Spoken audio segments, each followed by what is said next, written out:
जो क्लास 12 आप सभी बच्चों का नागरिक शास्त्र विषय की कक्षा में स्वागत करते हैं। बच्चों, जो आज हमने पाठ लिया है उसका शीर्षक है नियोजित विकास की राजनीति। पाठ का शीर्षक है नियोजित विकास की राजनीति। जैसा कि बच्चों आप जानते हो कि स्वतंत्रता आंदोलन के दौरान ये बात स्पष्ट हो गई थी कि गरीबी को समाप्त करने व सामाजिक आर्थिक पर पुनर्विचार करके कार्य का प्रमुख दायित्व सरकार का ही होगा, है ना। और अर्थव्यवस्था के पुनर्निर्माण के लिए नियोजन के विचार को 1940 और 1950 के दशकों में संपूर्ण विश्व में जन समर्थन प्राप्त हुआ था। बच्चों, हम देखते हैं कि सन 1944 में भारत में उद्योगपति का एक समूह एकजुट हुआ और इस समूह ने देश में नियोजित अर्थव्यवस्था चलाने का एक संयुक्त प्रस्ताव तैयार किया और जिसे बच्चों बॉम्बे प्लान के नाम से जाना जाता था। इस प्लान की जो मुख्य बात ये थी बच्चों कि सरकार औद्योगिक व अन्य आर्थिक निवेश के क्षेत्रों में बड़े कदम उठाए और इसी वजह से जो नियोजित यानी योजना आयोग का भी आरंभ हुआ। और अभी हम देखते हैं कि आखिर नियोजन क्या था। बच्चों, हम देखते हैं कि नियोजन का अर्थ होता कम से कम व्यय द्वारा उपलब्ध साधनों का प्रयोग करते हुए पूर्व निश्चित लक्ष्य का यानी जो लक्ष्य को प्राप्त करने से है ना। नियोजन का अर्थ कम से कम व्यय यानी कम से कम खर्च में द्वारा उपलब्ध साधनों का प्रयोग करते हुए पूर्व निश्चित लक्ष्य को प्राप्त करने से है। जैसा कि बच्चों आप जानते हो कि योजना आयोग जो था वो जिसकी स्थापना हुई बच्चों 1950 में भारत सरकार द्वारा की गई थी। ये एक सलाहकार की भूमिका निभाता था। बच्चों, जो योजना आयोग का जो गठन हुआ ना वो था कि 15 मार्च 1950 को किया गया था। इसका गठन निम्नलिखित उद्देश्य को पूरा करने के लिए भी किया गया था, है ना। और जिसका मेन उद्देश्य था कि पूर्ण रोजगार के अवसर जो है उपलब्ध कराए जाए, है ना, और गरीबी का उन्मूलन किया जाए, सामाजिक समानता की स्थापना करना और संतुलित क्षेत्र विकास करना तथा राष्ट्र आय को प्रति व्यक्ति अपने आय बढ़ाना। ये सब क्या था इसका गठन करने के जो उद्देश्य थे। और जैसा कि बच्चों जानते हो ना कि योजना आयोग की स्थापना जब 1950 में भारत सरकार ने एक सीधे साधे प्रस्ताव के द्वारा की और योजना आयोग एक सलाहकारी की भूमिका निभाता था। इसकी सिफारिशें जो थी तभी प्रभावी हुई जब मंत्रिमंडल इन्हें मंजूरी प्रदान करे और इनके जो कार्य थे योजना आयोग के देश के भौतिक संबंधों और जनशक्ति का अनुमान लगाना था। बच्चों, राष्ट्र की आवश्यकताओं के अनुसार इन संस्थाओं की वृद्धि संभावना का भी पता लगाना था और इनका जो दूसरा कार्य था देश के संसाधनों के संतुलित उपयोग के लिए अत्यंत प्रभावशाली जो ये योजना जो बनाई गई थी बहुत ही प्रभावशाली थी। योजना की क्रियान्वित के चरणों को निर्धारण करना था और इनके लिए संसाधनों का नियमन करना था। जैसा कि बच्चे जानते हैं वर्तमान में ये योजना आयोग के स्थान ने नीति आयोग को ले लिया है और योजना आयोग को समाप्त किया जा रहा है, लेकिन इसका स्थान किसने ले लिया बच्चों? नीति आयोग ने। जैसा बच्चों आप जानते हो कि नियोजन से क्या अभिप्राय ना, हम देखते हैं बच्चों कि नियोजन एक बौद्धिक प्रक्रिया है। क्या है बच्चों? ये एक बौद्धिक प्रक्रिया है। ये कार्य को क्रमबद्ध रूप में संपादित करती है ना। प्रत्येक कार्य को क्रमबद्ध रूप में संपादित करती है और ये कार्य करने से पहले सोचता है ना। कोई भी जब नियोजन बनाई जाती है कार्य करने से पहले सोचना है और अनुमानों के स्थान पर तथ्य को ध्यान में रखकर काम करना, ये नियोजन का अभिप्राय है। जैसा कि बच्चों हम देखते हैं कि भारत में नियोजन की आवश्यकता को हम देखते हैं ना। और जैसे कि हमने देखा नियोजन का जो अर्थ था, नियोजन का अर्थ था उचित रीति से सोच विचार कर कदम उठाना। हमने आपको बताया कि सोच विचार कर कोई भी उचित रीति से कदम उठाना, अर्थात इसका अर्थ पूर्व दृष्टि या आगे की ओर देखने से है ताकि ये स्पष्ट पता चल जाए कि क्या काम किया जाना है। और जो हम बता रहे हैं इसका जो आवश्यकता थी बच्चों, इसकी जो आवश्यकता वर्तमान युग में नियोजन का युग है ना। और विश्व के लगभग सभी देश अपने विकास और उन्नति के लिए आर्थिक नियोजन से जुड़े हुए हैं। बच्चों, भारत ने कई कारणों में नियोजन की आवश्यकता महसूस की है, जैसे कि देश की निर्धनता हो गई, बेरोजगारी की समस्या है, औद्योगिकरण की आवश्यकता है ना, और विभाजन की उत्पन्न आर्थिक असंतुलन तथा अन्य समस्याएं भी हैं, सामाजिक तथा आर्थिक विषमताएं भी हैं। सभी बच्चे ध्यान दीजिएगा कि क्या क्या किस चीज़ के लिए नियोजन की आवश्यकता पड़ी। देश का पिछड़ापन है ना, धीमी गति से विकास, विस्फोट, तब जनसंख्या आदि, ये सब समस्याएं एक दूसरे से संबंधित हैं।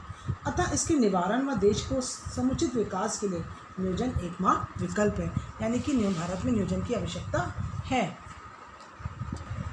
जैसे कि बच्चों जानते हैं, जो भारत में नियोजन की जो आवश्यकता पड़ी, नियोजन के द्वारा आर्थिक तथा सामाजिक जीवन के विभिन्न अंगों में समन्वय स्थापित भी किया गया है ना। इसकी आवश्यकता इसलिए पड़ी, नियोजन द्वारा सामाजिक एवं आर्थिक न्याय की स्थापना भी की गई और देश में फैले हुए आर्थिक असंतुलन को समाप्त करने में भी, राष्ट्रीय आय में वृद्धि करने व लोगों के जीवन स्तर को ऊंचा उठाने की दृष्टि से भी नियोजन की बहुत अधिक आवश्यकता पड़ी है ना।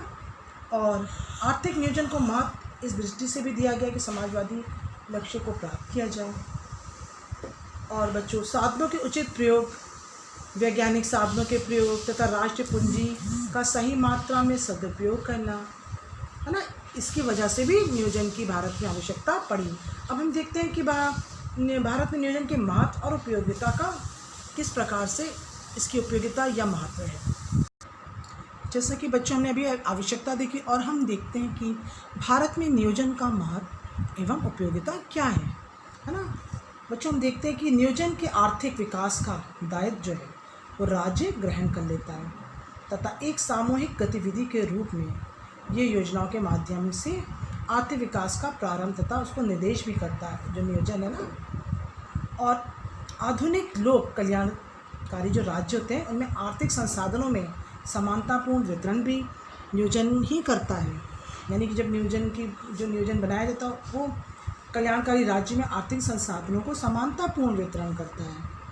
नियोजन खुले बाजार वाली अर्थव्यवस्था में अस्थिरता की संभावना को दूर करने में भी सहायक है ना। नियोजन जो है खुले बाजार वाली अर्थव्यवस्थाओं में जो अस्थिरता फैलती है ना, उसकी जो संभावना है उसे वो दूर करता है। विदेशी व्यापार की दृष्टि से भी नियोजन बहुत ही उपयोगी है। इसके उसमें विदेशी व्यापार, जो विदेश से व्यापार किए जाते हैं बच्चों, उसके लिए भी बहुत ही उपयोगी है। नियोजन से विदेशी व्यापार को अपने देश के हितों को शर्तों पर किया जाता है ना। जो विदेश से व्यापार किया जाता है, इससे क्या होता है, नियोजन करने से अपने देश के हितों की शर्तों पर किया जाता है। प्रभावी नियोजन द्वारा अर्थव्यवस्था में जो संरचनात्मक परिवर्तन भी लाया जा सकता है। बच्चों, हमने देखा भी कि इसका नियोजन का जो महत्व है और इसकी जो उपयोगिता है। हम देखते हैं बच्चों कि भारत में नियोजन के क्या उद्देश्य हैं। अब हम क्या देखेंगे, नियोजन के क्या उद्देश्य हैं। बच्चों, हम देखते हैं पूर्ण रोजगार। भारत की जो नियोजन के जो उद्देश्य, पहला है पूर्ण रोजगार। रोजगार का मतलब तो आप सब जानते हो ना, नौकरी जिससे पैसे कमाए जा सके ना, जिससे पैसे कमा के घर को चलाया जा सके, हमारा मेन है, पहला टॉपिक है। यानी कि इसका जो पहला पॉइंट है पूर्ण रोजगार। भारत में बेरोजगारी एक अत्यंत गंभीर समस्या है। जैसा आप जानते हो कि भारत में बेरोजगारी मतलब जिनके पास रोज़गार नहीं, पैसा कमाने का कोई साधन नहीं, बहुत ही बड़ी गंभीर समस्या ये भारत की है। अतः इस समस्या को दूर करने के लिए लोगों को पूर्ण रोजगार के अवसर उपलब्ध कराना भी नियोजन का क्या है बच्चों, मुख्य उद्देश्य है। पहला उद्देश्य क्या हुआ, पूर्ण रोजगार, यानी कि जिनके पास रोजगार नहीं है, जिनके पास नौकरी नहीं है, कोई साधन नहीं है ना, क्योंकि ये बहुत ही बेरोज़गारी जो है कुछ ज़्यादा ही हमारे भारत में है, और इसको पूर्ण कराने का भी काम जो हमारा नियोजन का पहला उद्देश्य है। और दूसरा हम देखते हैं गरीबी का उन्मूलन, यानी गरीबी को किस प्रकार से समाप्त किया जाए बच्चों। दूसरा है उद्देश्य गरीबी को दूर करना। निर्धनता की समस्या का निवारण दीर्घकालीन योजना के माध्यम से ही किया जा रहा है। यानी कई सालों से देखा जा रहा है कि किस तरह से निर्धनता यानी गरीबी को दूर किया जाए। बहुत ही दूर हो, कई समय से हो पा रहा है। सरकार भी कई तरह से कई कई योजनाएं बना रही ना कि किस तरह से निर्धनता गरीबी को भारत से हटाया जाए। व्यक्ति की दैनिक आवश्यकताओं की पूर्ति व जीविकोपार्जन के साधन उपलब्ध कराना, जो हमारे रोज़ की आवश्यकता है उसकी पूर्ति किस प्रकार से सरकार सोच रही है, और जीविकोपार्जन यानी किस तरह से हम अपना घर का खर्चा चला सकें, किस तरह से ऐसा कोई बिजनेस कर सके, यानी कोई ऐसा काम कर सके जिससे पैसे प्राप्त किए जा सके, कोई हर एक व्यक्ति इतना कमा सके कि वो अपने जीवन को अच्छी तरह से चला सके। ये भी नियोजन का बच्चों उद्देश्य है। जीविकोपार्जन के साधन उपलब्ध कराना नियोजन का दूसरा मुख्य उद्देश्य है ना। अब हम देखते, और जब हम सबको नौकरी मिल जाएगी, सबको जीविकोपार्जन का साधन मिल जाएगा तो गरीबी अपने आप ही दूर हो जाएगी, निर्धनता अपने आप दूर होगी। बच्चों हम देखते हैं भारत में नियोजन के जो उद्देश्य है उसका तीसरा जो है सामाजिक समानता की स्थापना करना। बच्चों हम देखते हैं कि सामाजिक समानता की स्थापना करना नियोजन आर्थिक संसाधनों के समान वितरण हेतु आवश्यक है, और नियोजन के माध्यम से राज्य ऐसे कदम उठाता है जिससे धन का समान वितरण हो सके, है ना। सामाजिक समानता की स्थापना किस तरह से हो सकती है बच्चों, कि नियोजन जो है आर्थिक संसाधनों के समान वितरण, यानी जो आर्थिक संसाधन है ना, जो हमारे आर्थिक संबंध से जो संसाधन को समान वितरण, सभी को आर्थिक स्थिति समान रूप से हो सके, जो इसके संसाधन है समान रूप से वितरण हो सके, है ना। और नियोजन के माध्यम से राज्य ऐसे कदम उठाए इससे धन का समान वितरण हो सके, यानी प्रत्येक व्यक्ति जो भी कमाता है उसका जो उसको धन मिलता है, पैसा मिलता है, उसकी समानता के हिसाब से मिले, जो भी वो कोशिश करता उसमें कोई भी भेदभाव ना हो। तो सामाजिक समानता की स्थापना यानी कि उद्देश्य है कि हर एक व्यक्ति के जो समाज में रहता है उसको समानता का अधिकार मिल सके और धन कमाने के समान अवसर प्राप्त हो सके, और यही नियोजन का मेन तीसरा उद्देश्य है। हम आते हैं बच्चों संतुलित क्षेत्रीय विकास। बच्चों हम देखते हैं चौथा कि संतुलित क्षेत्रीय विकास। जैसा कि बच्चों आप जानते हो संपूर्ण राष्ट्र के जीवन स्तर में समानता स्थापित करने के लिए राष्ट्र के अविकसित तथा अर्धविकसित क्षेत्रों को राष्ट्र के अन्य उन्नति क्षेत्रों के समान करना भी नियोजन का ही एक प्रमुख उद्देश्य है ना। जो क्षेत्र यानी राष्ट्र में, जो हमारे देश में जो भी क्षेत्र इस तरह से हैं जो विकसित नहीं है, हाँ, किसी तरह से उनका जो विकास है वो अधूरा रह गया, उन क्षेत्रों को भी राष्ट्र के अन्य उन्नत क्षेत्र जो उन्नति के क्षेत्र हैं उनके तरह वो भी देश ऊपर उठ सके। ये हमारा सरकार की हमेशा योजना रही है कि प्रत्येक देश उन्नत कर सके, और जो पिछड़े लोग हैं, जो अविकसित है ना, जहाँ पर जिस देश का विकास नहीं हो पा रहा किसी भी कारणों से, वो राष्ट्र के और भी देश जो अच्छे से उन्नति पे जा रहे हैं, उन्नति के रास्ते पे जा रहे हैं, उन राष्ट्रों के बराबर उनको भी समानता का वहाँ पर आ सके और ऐसा राष्ट्र उठ सके ताकि प्रत्येक देश एक दूसरे के बराबरी का दर्जा पा सके। यही मेन उनका ध्येय भी था। अर्थात नियोजन के माध्यम से इस क्षेत्र असंतुलन को दूर किया जा सकता। जब कोई नियोजन होगा यानी योजनाएं बनाई जाएंगी, नियोजन होगा कोई चीज़ का, तो होगा क्या, प्रत्येक क्षेत्र जो विकसित नहीं हो पा रहा, अविकसित है, वो भी विकास की दृष्टि में आ सकेगा। बच्चों हम देखते हैं कि राष्ट्रीय आय व व्यक्ति आय में वृद्धि करना, है ना। एक राष्ट्रीय और व्यक्तिगत एक आय में भी, दोनों में वृद्धि करने का भी नियोजन का उद्देश्य है। जैसा कि बच्चों जानते हो कि नियोजन का अन्य उद्देश्य कृषि उद्योग क्षेत्र में वृद्धि व आयात निर्यात में संतुलन स्थापित करना है ना। कृषि में भी यानी कि प्रत्येक व्यक्तिगत को भी आय में भी वृद्धि हो सके ताकि देश का विकास हो सके ना। नियोजन का ये अन्य उद्देश्य भी है कि कृषि उद्योग क्षेत्र में वृद्धि व आयात निर्यात में संतुलन स्थापित करके राष्ट्रीय आय व अधिक वृद्धि करना है। इसके अलावा लोगों के लिए आय व रोजगार के साधनों में वृद्धि करना, यानी प्रत्येक व्यक्ति जो किसी न किसी कारण से जिनके पास रोजगार नहीं है उनके साधन जुटाना। और जब राष्ट्रीय आय की तरफ ध्यान दिया जाएगा तो व्यक्तिगत आय भी खुद ब खुद ठीक होती है। तो ये नियोजन का भी उद्देश्य है कि राष्ट्रीय आय में अधिकाधिक वृद्धि करना। इसके अलावा लोगों के लिए आय व रोज़गार के साधनों में वृद्धि करना। और जब रोज़गार के साधन जुटाएंगी सरकार तो नेचुरल सी चीज़ें बच्चों की प्रत्येक व्यक्ति के आय में वृद्धि होगी ही, और व्यक्ति का आय का स्रोत भी क्या होगा बच्चों, बढ़ेगा। तो ये हमने देखा 5वां पॉइंट कि राष्ट्र आय व व्यक्तिगत आय में भी वृद्धि करना ही भारत के नियोजन के उद्देश्य हैं। बच्चों, हम अब देखते हैं कि सामाजिक उद्देश्य, जो भारत में नियोजन के उद्देश्य हैं वो सामाजिक उद्देश्य क्या है। बच्चों, हम देख रहे हैं कि छठा पॉइंट जो है सामाजिक उद्देश्य है ना, जो भारत में नियोजन के जो उद्देश्य थे, तो सामाजिक उद्देश्य क्या है।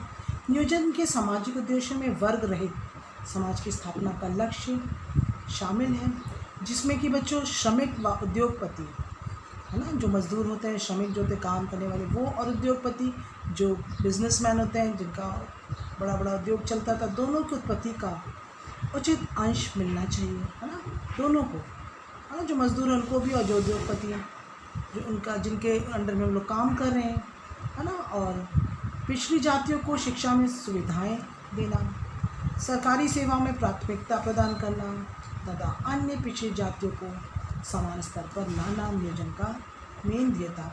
बच्चों, फिर से हम इस पॉइंट को समझाना चाहते हैं, ध्यान दीजिएगा कि नियोजन के सामाजिक उद्देश्य में वर्ग रहित समाज की स्थापना, यानी कि कोई भी भेदभाव वर्ग ना रहे कि ना, ऐसा वर्ग हो अमीरी अलग हो गरीब, सबको समान अवसर प्राप्त होना चाहिए है ना।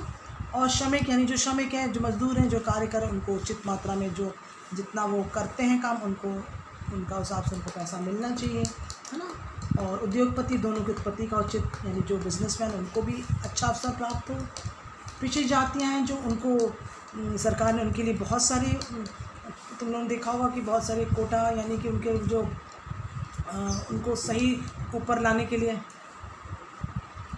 है ना, जैसा कि आप जानते हो कि उनके लिए रिजर्वेशन हर एक नौकरियों में, एडमिशन्स में, सब में पिछड़ी जातियों को भी बच्चों ऊपर लाया जा रहा है।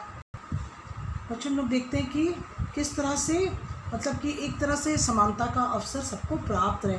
जो पिछड़ी जाति है उनके लिए भी सरकार सोची ना, उनका रिजर्वेशन, यानी हर चीज़ में उनको कोटा मिल रहा है हाँ, उनको पढ़ाई में, उनकी नौकरियों में है ना, और उनकी सारी शिक्षाएं दिए जा रही, जो पिछड़ी जाति हैं, जो पिछड़ी जगह लोग रह रहे हैं। सरकारी संस्थाओं सेवाओं में भी प्राथमिकता प्रदान की गई है। अन्य पिछड़ी जातियों को समान स्तर पर लाना ही नियोजन का मेन ध्येय है। अब हम देखते हैं बच्चों कि इस प्रकार हम देख रहे हैं नियोजन आधुनिक युग की नूतन प्रवृत्ति है ना। क्या चीज़ है बच्चों?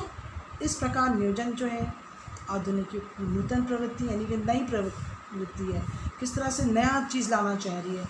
इसके अभाव में राष्ट्र सामाजिक व आर्थिक व राजनीतिक क्षेत्र में प्रगति नहीं कर सकता। यानी कि अगर नियोजन ना हो देश में, तो जो नई प्रवृत्ति है इसके अभाव जो है, अगर नियोजन का अभाव रहेगा तो कोई भी राज्य सामाजिक, आर्थिक व राजनीतिक क्षेत्र में प्रगति नहीं कर सकता। तो कहने का तात्पर्य बच्चों कि भारत में नियोजन के जो हमने बताया कि आवश्यकता भी है, उसकी उपयोगिता भी है और इसका महत्व भी बहुत है, और इसका उद्देश्य जो कि हमने अभी आपको बताया। अब हम देखते हैं बच्चों कि भारत में सार्वजनिक क्षेत्र के बारे में। बच्चों, जैसा कि आप जानते हैं कि भारत में सार्वजनिक क्षेत्र जो है यानी हर जन के लिए है ना, सार्वजनिक मतलब तो प्रत्येक के लिए। तो इसके लिए हमने देखा कि उसका महत्व क्या बच्चों, उसकी भूमिका हमारे देश में क्या है। भारत एक बच्चों विकासशील देश है ना, जैसे सभी आप जानते हो, जिसमें मिश्रित अर्थव्यवस्था को अपनाया जाना बहुत ही ज़रूरी है ना। और इसी के लिए दृष्टि में ये सार्वजनिक उद्यमियों जो उद्योग वगैरह होता है, उनका बहुत विशेष महत्व है हमारे देश में। इनकी बढ़ती हुई भूमिका को निम्न प्रकार से स्पष्ट किया जा सकता है। जो बड़े बड़े बिजनेस हमारे हो रहे हैं ना, तो हमारे जो भारत में यानी कि सबको प्रत्येक क्षेत्र में समान अवसर प्राप्त होना। बच्चों की जैसे हम बता रहे हैं ना, सार्वजनिक उद्यमों का विशेष महत्व है। यानी कि कहने का है कि जो इंडस्ट्रीज़ एरिया में भी काफ़ी इसका महत्व हुआ है, और इनकी बढ़ती हुई भूमिका को निम्न प्रकार से स्पष्ट भी किया गया।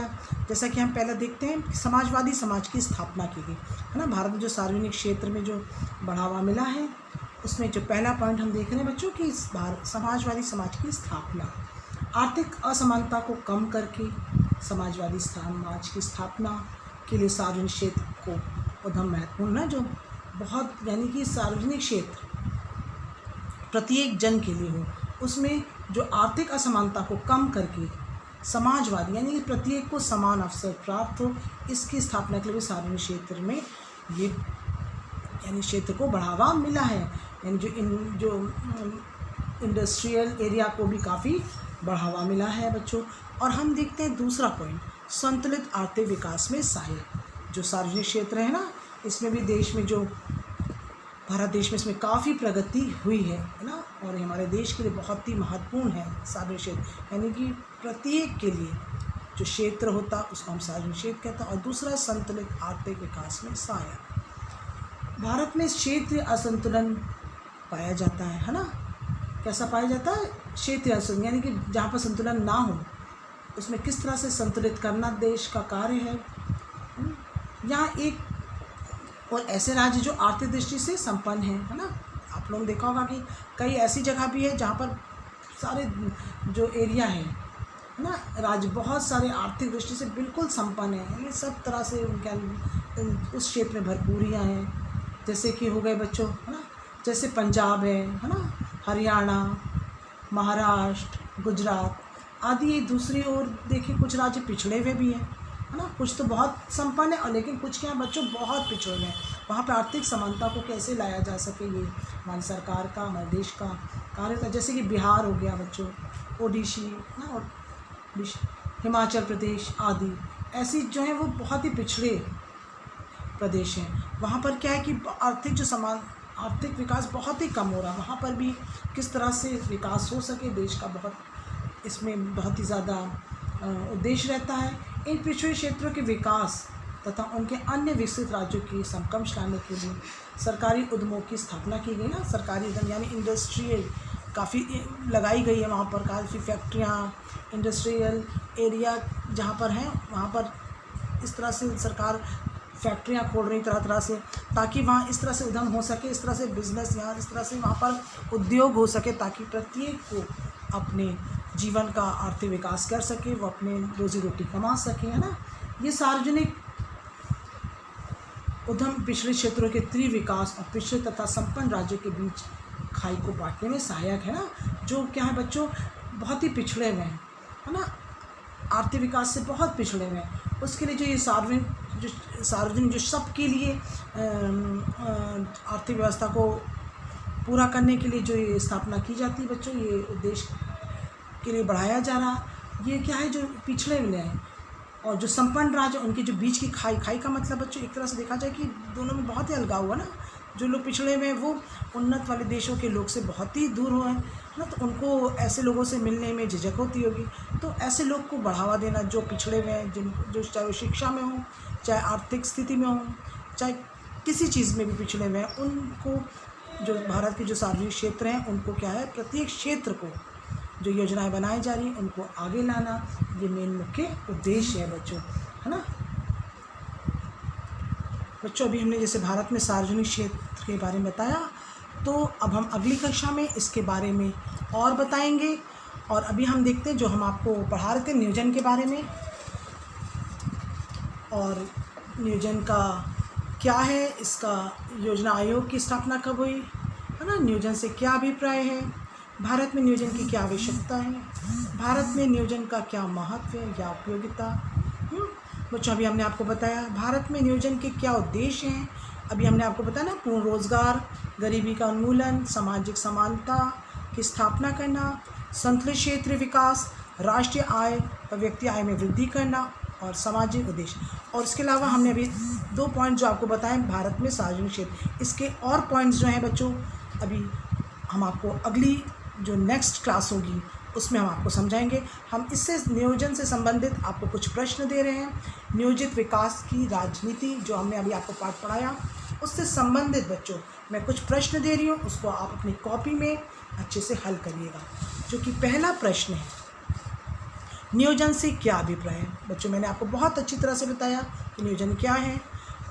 दूसरा क्वेश्चन है कि भारत में इसकी आवश्यकता, महत्व, उपयोगिता तथा उद्देश्य क्या है ना। दूसरा क्वेश्चन क्या हमारा, भारत में इसकी आवश्यकता यानी कि नियोजन की आवश्यकता, महत्व, उपयोगिता तथा उद्देश्य क्या है। बच्चों इसको बहुत अच्छे से इस वीडियो को सुनिएगा और इसके जो उत्तर हैं उसको अपने शब्दों में बहुत अच्छी तरह से इसको हल करिएगा।